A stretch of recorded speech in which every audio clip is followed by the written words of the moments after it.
Hello everybody and welcome back to the Fortress of Solitude. Today we're going to be checking out Star Wars The Battle of Jakku, Insurgency Rising, Issue 3 by Alex Segura, Leonard Kirk, Jethro Morales and Rachel Rosenberg. The Rebellion's mission into the heart of the Anoat system to discover what Moff Adelhard is up to takes a turn when Kes Dameron and his scouts are discovered by Xavier Bliss and the smugglers and spice runners working for Adelhard. You know, the ship that Kes is using isn't just a merchant vessel full of cargo, but is full of rebels. Luckily, Kes's team is resourceful and they have come prepared, using the heavily modified freighter to blast right through the smuggler's ship with some hidden explosives. Segura captures the unpredictable nature of Kes and his Pathfinder team so well here, and it feels right out of Charles Soule's stories with them. You never know what they're going to do, and it's also a great way to show just how out of their depth the smugglers are. They're used to, staying on the fringes and skirting around the galactic civil war and dealing with the Empire or Rebellion in just little bits and just like having little interactions with them. But now they are playing in the deep end of the pool and they are treading water, they don't really know what to do. But for people like Kes and the Rebels, this is just the kiddie pool and they've done this a million times. So they know how to easily deal with people like these smugglers. While the rebels cause some chaos, a little bit of intrigue builds with Agent Calder back on Chandrila, as he is contacted by someone who warns him of the smugglers siding with Adelhard, but cuts comms when Mon Mothma comes to get him. I found this quite intriguing because we know that this is a good thing, like this isn't like him being like evil and some underhanded deal or something, because he does have the best intentions for the Republic in mind. But I found it really interesting because he refers to the contact by two different names and changes the name when Mon comes into the room. So there's like, what's happening here? Like, what's Calder got going that he doesn't want Mon or the others to know about? There is some sort of intrigue building here, and that's quite cool. And it makes me think maybe it's building on the stuff we've seen in other Star Wars media where there's like different sects of the Republic where they want to take the Republic in a different direction than what Leia and Mon and all of those guys have in mind for it. They want to build a Republic, but not in the way that the Rebellion actually wants to. It also just means I'm just going to be paying a little bit more attention to this guy in the later issues and see what actually becomes of him. Mon and Leia tell Calder while they have some info on Adelhard, it's definitely not enough to act, but Calder knows that his own source might have given them the smoking gun they need. Adelhard, meanwhile, is told by Lieutenant Elatia of the merchant freighter that their smugglers captured and how it decimated the spice runners with a hidden catch of explosives. Adelhard believes there's more to this than some act of terror, and Raina, the Anzadi acolyte of Beyond that's been helping him, reveals that the rebels are still alive and out there. Finally, we get to see Raina's role here, and I actually quite like it. She's kind of playing both sides of the fence. We see her shower Adelhard with praise on how much of a tactical genius he is when he calls her a witch and starts like talking to her in a threatening manner. She also matches that level with her own threatening presence, wanting him to remember his place in all of this. She also tells him that he needs more resources like weapons and soldiers, but also needs the Force. But Adelhard doesn't believe he does, citing how the Force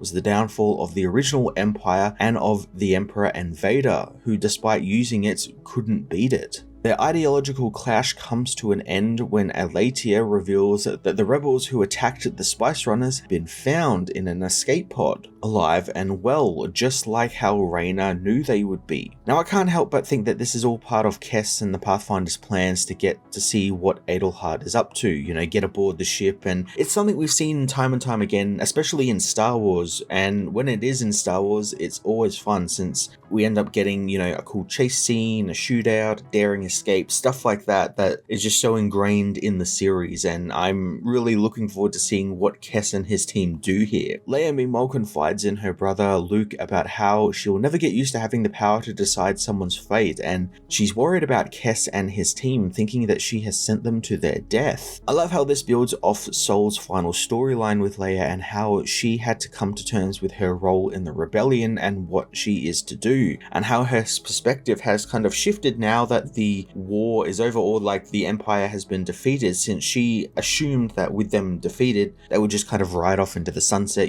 be victorious. But it's like the battle is just starting all over again, and I like Luke's part in this builds off what he did in the previous issue with the pilot, and how she also thought that, and Luke is kind of being this sort of guide to the light in the dark. And I love the few words he has with Leia here, telling her that even in complete darkness there will be the light and they will save their people. He has the hope that they will do this, and I like that he has now become this hope that Leia once was during the Civil War. Pathfinders meanwhile are jailed on Adelhard's Star Destroyer and begin to argue, as Kes isn't impressed with how his team have handled the mission so far. What with the explosives and then getting into the escape pod and escaping, and they all have now been captured. Luckily, this is actually all part of the plan, just like I assumed. However, it's not in the way I thought, as Tharissa has a contact on the ship, and that contact is Lieutenant Alatia, who frees them from their cell.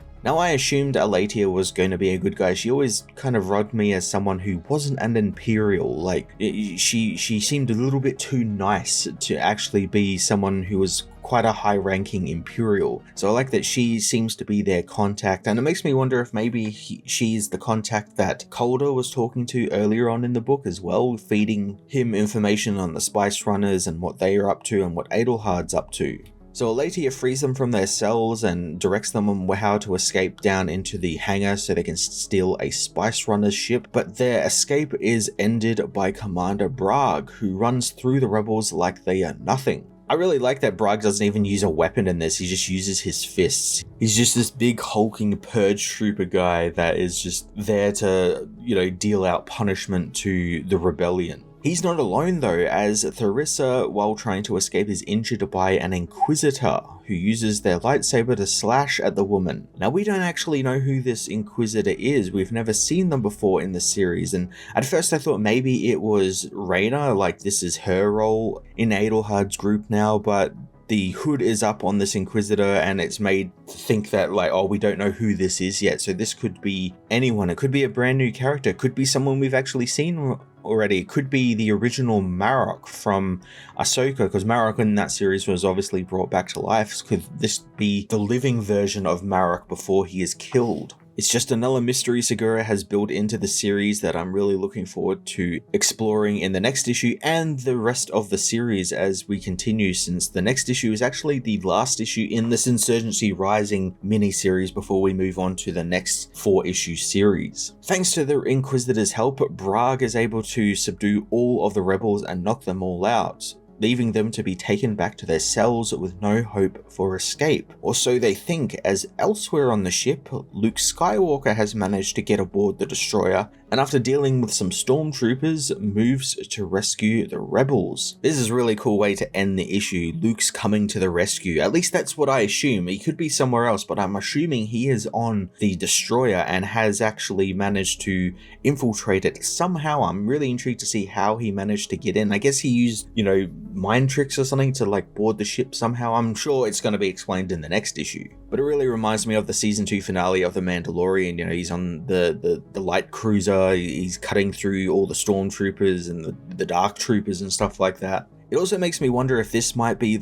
sort of the starting pistol in Adelhard and his attack on the rebellion, because obviously Luke is very well known. They know who Luke is. He is definitely a rebel. So his involvement could spark something dangerous. So that's going to be interesting to see. Insurgency Rising continues to be a fun little series. I love all of the mystery and intrigue that Alex Segura and his team are building here. There's lots of moving parts and they make it look very easy to balance it all together. I like the focus on Kes Dameron and his little Pathfinder team in this issue. I thought it was great. And with Luke getting involved there at the end, I think we're in for a big finale to the first part of this 3-part series. I'm going to give this issue a 9 out of 10.